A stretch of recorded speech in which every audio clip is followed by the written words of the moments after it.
মার্কিন যুক্তরাষ্ট্রের সাথে অন্তর্বর্তীকালীন সরকারের একদম শেষ সময়ে যে চুক্তিটা হয়েছে, এই চুক্তি নিয়ে সবচেয়ে বেশি আলোচনা হয়েছে আসলে। অন্তর্বর্তী সরকারের যে সকল চুক্তি, একটা চুক্তি তো না, সারা এই সময়ের মধ্যে অনেকগুলো চুক্তি আসলে তারা করেছে, কিন্তু এই চুক্তি নিয়ে সবচেয়ে বেশি আলোচনা হয়েছে এই কারণে যে ক্ষমতা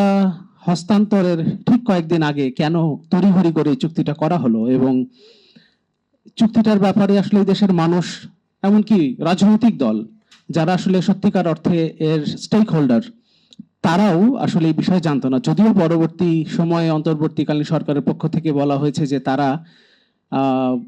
রাজনৈতিক দলগুলোর সাথে এই বিষয়টা নিয়ে আলোচনা করেই সিদ্ধান্ত নাকি নিয়েছেন। এখন যেমন আমি একটা রাজনৈতিক দলের প্রতিনিধিত্ব করি এখানে, আমাদের আমরা যারা গণতন্ত্র মঞ্চ, 5টি দলের আমাদের যে জোট, আমাদের জোটের যে দলগুলো রয়েছে তাদের কারোর সাথে আসলে অন্তর্বর্তীকালীন সরকারের আলোচনা হয়েছে বলে আসলে আমরা অন্তত জানি না।